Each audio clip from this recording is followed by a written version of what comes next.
From Hollywood, it's time now for... Johnny Dollar. Ralph Single, Johnny. Edmond Guarantee Insurance Company. Oh, hi, Rip. How's Hollywood's most eligible bachelor? Listen, do you know who Hildegard Ransom is? Are you kidding? That gal's coming out party hit the society column of every newspaper in the country. Yeah, I know.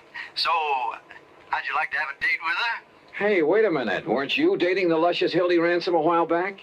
Yeah, I was, but I threw her over. Oh, Rip, you just don't appreciate the finer things of life. Oh, no? Well, if you had to put up with some of her wild ideas or crazy antics... So what? What difference does it make? All that beauty, all that money? Look, I ask you. You want a date with her? At company expense. Well, why not? Then grab the first plane you can and fly on out here. Okay, I'm on my... what's the catch, Rip? I'll, meet you at the Los Angeles International Airport. Yeah, fine, but suppose you give me some Bye. idea...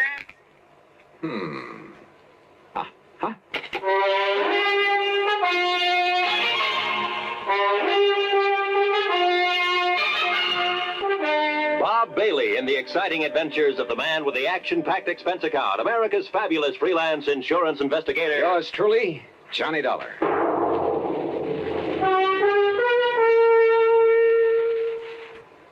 And now, Act One of yours truly, Johnny Dollar.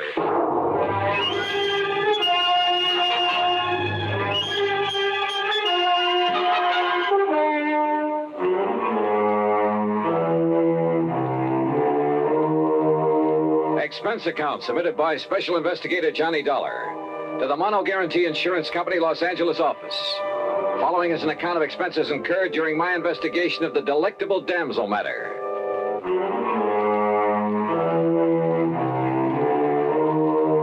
Expense account item 1, $107 even, Hartford to New York, and a DC-7 mainliner to Los Angeles. Single is a good name for Rip. He has a knack for meeting wealthy, important people, particularly women.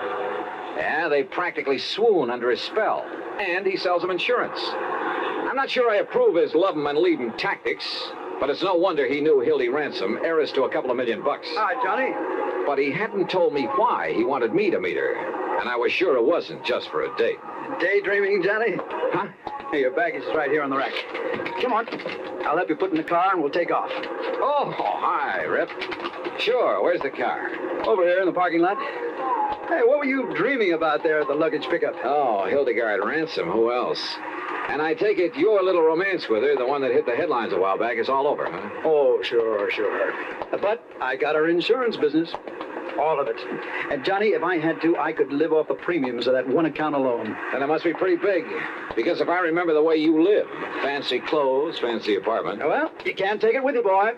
Besides, it's all good for my business. Here we are. Hey, you like this little old truck? The little old truck was a brand new Eldorado Biarritz. Special paint job, gold fittings instead of chrome. Every accessory you can think of, including a bar in the back seat. Yeah, Playboy, party boy, Rip Single hadn't changed a bit. And if you make contacts, make them right where the money is, and if it's a pretty girl that has the money and you can charm her into your arms, baby, you made a sale. Okay.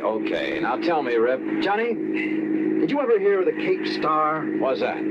Well, it's an emerald, as big as a robin's egg, in a 14-carat mounting loaded with diamonds and rubies. A brooch. Value? Nearly 300,000 clams. This Hildegard Ransom owns it? Uh-huh. Or did. How'd she lose it? Well, all I know is that she called me and she said it was missing and that she wants me to go out and have a look.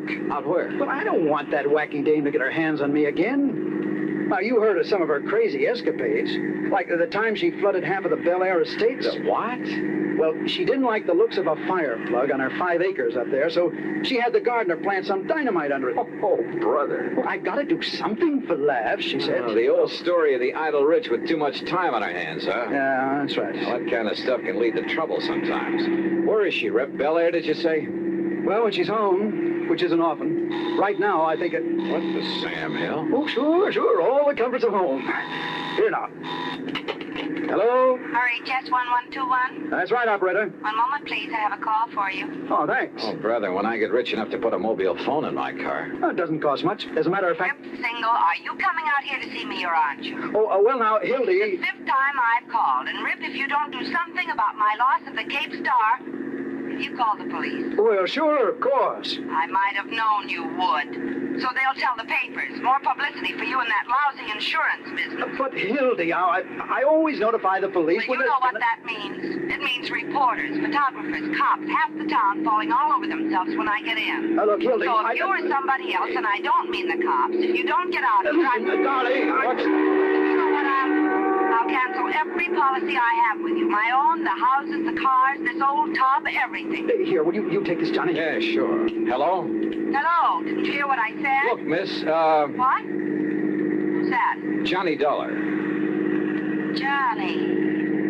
So he got you. Well, now we'll have some action. Because you'll come out here right away, won't you? Well, that But depends. I don't know what to do. The Cape Star Emerald gone, and Rip's so busy he can't leave his office. Johnny, you have to come, please. Well, look. Oh, I knew you would, honey, and I'll be waiting for you. Rip can tell you how to get here. Bye. Yeah. Don't be fooled, Johnny. She really is that charming when she wants to be. Okay, Rip, take me to her. Not quite. Huh? That old tub she mentioned is her 165-foot diesel yacht. What? And near as I can guess is about 70 miles offshore. Well, you expect me to walk? Oh, she also has a cruiser. A 58-footer parked down at Balboa. You can go in that. Then you'd better swing around, brother. We're driving north. Oh, there's a private airport up here off Sepulveda Boulevard where I keep my plane. Your own plane? Sure. Holy smoke.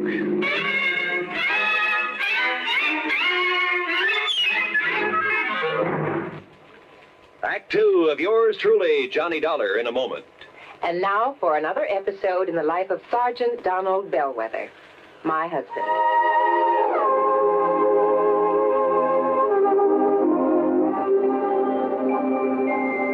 Reba? Reba, where are you? In the kitchen, dear. I'm coming. Donald, what are you doing home so early? Are you sick? No, I'm not sick. I came home early to get some work done, but you're going to have to help me. Help you with what? Well, you got me into this. You're going to have to help me get out. Donald, you're not making sense. What did I get you into? Well, it all started this morning. I walked into the lieutenant's office, and I started bragging about how well my wife delivered her speech on safety at the PTA meeting. Aw, that was sweet of you. Yeah, sweet, but the lieutenant was quite impressed. In fact, he was so impressed he assigned me to give a talk on safety tomorrow at the enlisted men's meeting. Well, good for you, Sergeant. You can do it. Well, gee, I don't know, Reba. What'll I say? Well, just say that, well, wait a minute. Hmm? Here's some notes on traffic accidents. Just read these aloud. Oh, Oh, come on. Come on, just try them for size. Well, okay. Men, what if a disaster wiped out every man, woman, and child in Springfield, Illinois? We'd be shocked, wouldn't we? So would the entire world. Yet, a total of 95,000 accidental deaths occurred 2 years ago in the United States. That's about 10,000 more than the population of Springfield, the capital of Illinois. Attaboy, you're doing fine. Now, go on. And don't think the men in uniform are exempt from accidents. In one branch of the service alone, 600 were killed and 5,000 injured in a 12-month period.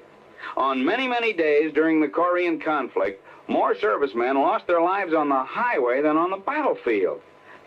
Hey, wait a minute, Reba. These aren't notes. This is a full speech, all typed and ready. That's right, dear. I wrote it for you this morning. Well, how did you know? Well, your lieutenant and his wife were at the PTA meeting, dear. Put up job. I see it all now. I only hope I can do this fine speech justice. Oh, you will, darling. Well, I'll try. Oh, that's my Donald. That's my doll.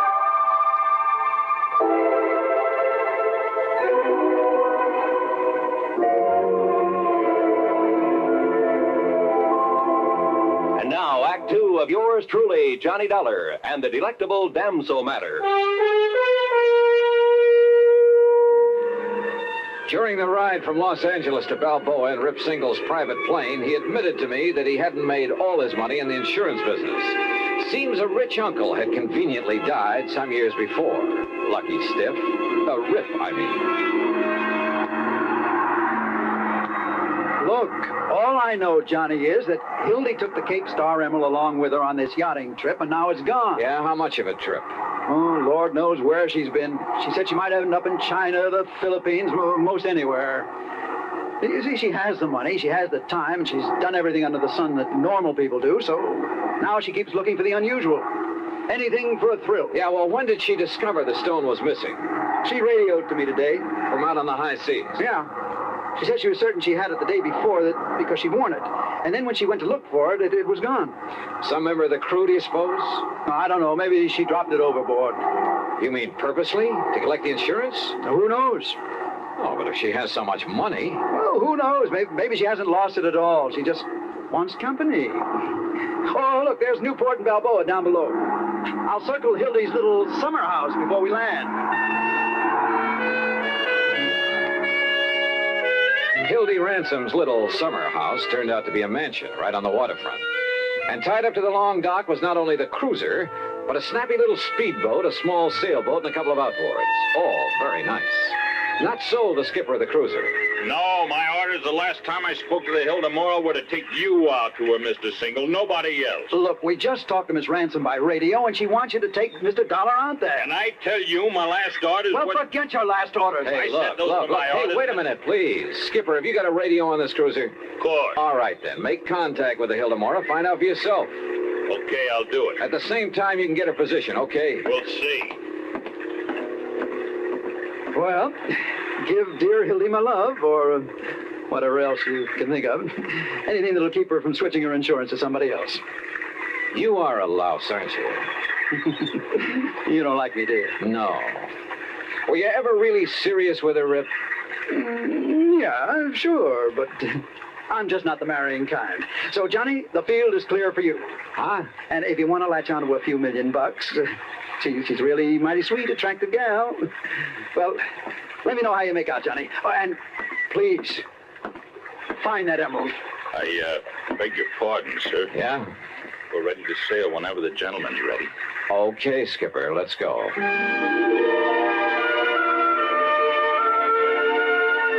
The cruiser turned out to be a dilly, luxury from stem to stern.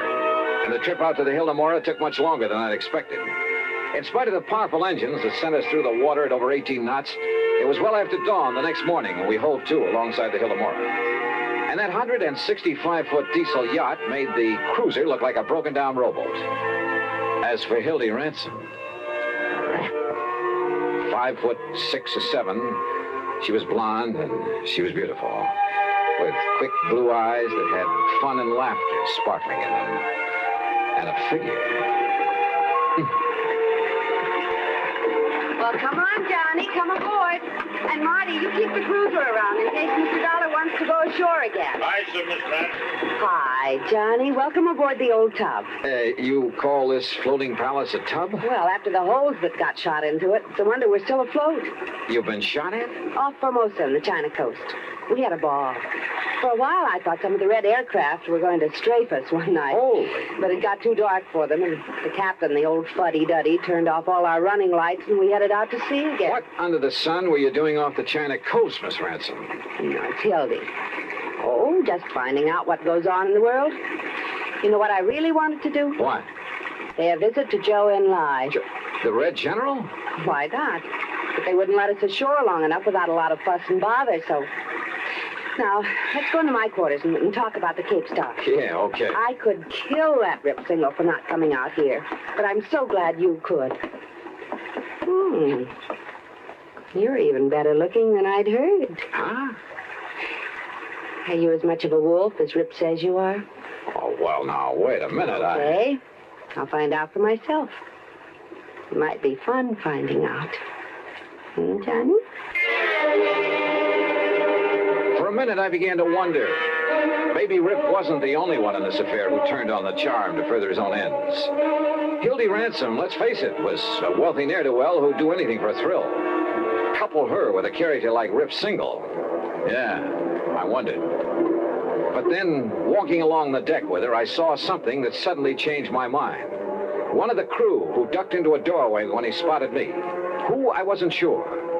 but I had a sudden mental image of his eyes, somewhere in the past, looking at me over the sights of a gun. Act 3 of yours truly, Johnny Dollar, in a moment. Do you know who said, "That man is free who is protected from injury"? Those words came from Daniel Webster, one of the most eloquent orators in American history. Webster knew that a man could not be free unless he lived in a country which recognized his right to freedom and created laws to protect that freedom. A slave state may say that its citizens are free, but as long as a single citizen can be harmed by the whim of a country's rulers, true freedom does not exist. A man is free only if his rights to freedom are protected. Remember the words of Daniel Webster.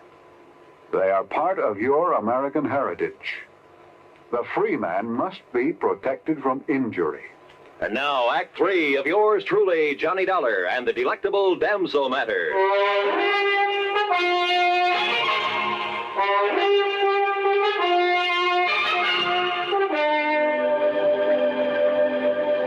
I suppose I could have waited till we got in to report the loss of the emerald, but sit down, Johnny, and I'll have some drinks brought in. Okay, thanks.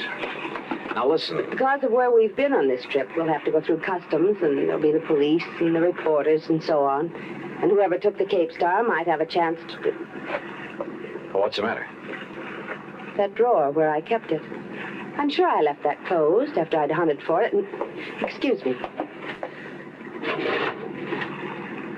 Johnny. Yeah. Look. Look, it's here. The Cape Star, it's back. You're sure? Yes, of course. Here, look at it. And you're sure it wasn't there before? Of course I am. I turned this cabin upside down.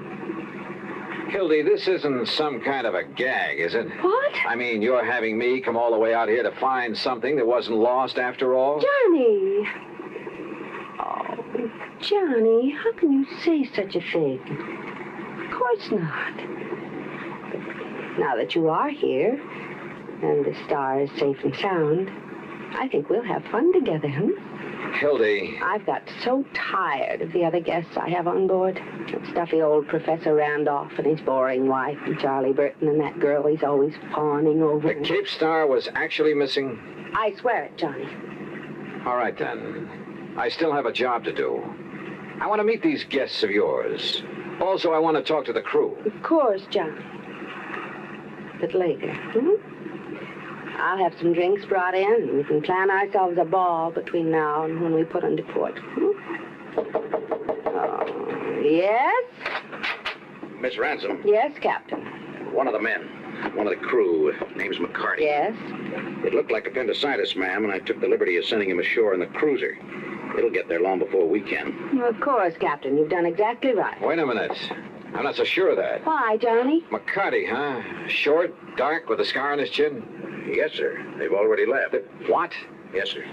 10 to 1 that McCarty is the man I want. Johnny. Hildy, we gotta stop.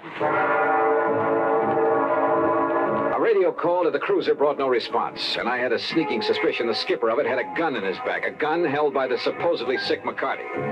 And the yacht, despite its size and power, could never catch up with that cruiser in 1,000 years. If you're right, Mr. Dollar, we'll radio to the Coast Guard to intercept it. But I couldn't be sure that I was right. And then I noticed the speedboat slung between davits on the yacht's afterdeck. Of course, Johnny. And I'll go after them with you. Oh, no, you won't. Just for kids, huh? Please. No. Then 6, 8, 10 minutes later, however long it took to get the speedboat overside, the first mate and I were tearing across the ocean in pursuit of the cruiser. That cruiser will do an even 20 knots if he opens her wide, Mr. Dollar. But she's no match for this, baby. And pour it on. Come on, you see him yet? Sure do, dead ahead. Yeah, I see him too. Well, where's the skipper? McCarty's up on the bridge alone. Hey, look out, that puff of smoke. He's shooting at us. Then hang on, I'm going to swerve around. But he'd never hit us at this range anyhow. Stay down low. He might get lucky. You got a gun to answer him? No. Well, there's a very pistol. Use it for shooting up the stress flares. Where is it? This cabinet under the dash. You see it? Yeah, right. It's no match for a 38, but if you can swerve us in close enough, keep swerving. Right. Hey, look. He's having to reload. Then get us in there fast. Here we go. Well, let him have it. Let him have it. Yeah. got him. Come on, give me another load. Here, Dollar, right here. Watch him, huh? He's changing course. Hey, you're right. Look out, he's turning into it.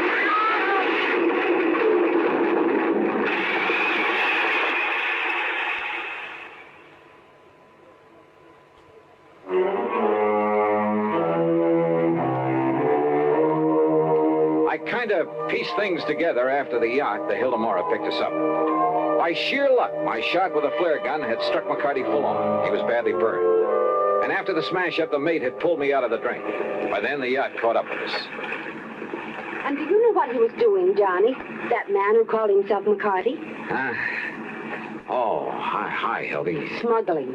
Narcotics that he picked up in China. Yeah. He knew we'd never get through customs when we came to port, so he stole the Cape Star. Just long enough to make sure the cruiser would come out to us. He knew I'd sent for somebody. Oh, yeah, I get it. Then he played sick to go back on the cruiser. That way he'd avoid customs and the police. Yes, honey. Where is he now? Below, locked up. And after the way you hit him with that flare. Well, now he is sick. Darn it. Darn it. We didn't have to get him into a doctor. Gee, Johnny, you and I could cruise around and... Well, it will be 2 or 3 days before we get to port.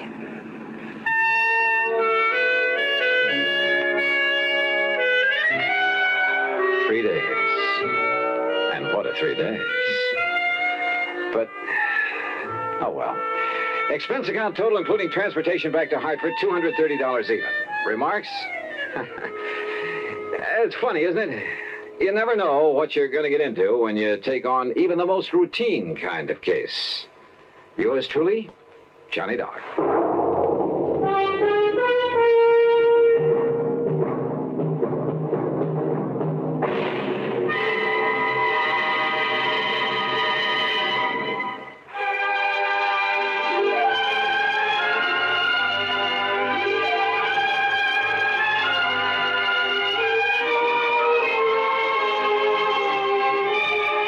'Truly Johnny Dollar, starring Bob Bailey, originates in Hollywood and is produced and directed by Jack Johnstone, who also wrote today's story.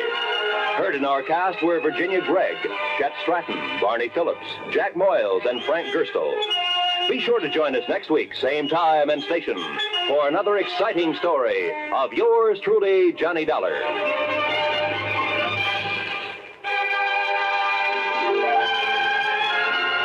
This is Roy Rowan speaking.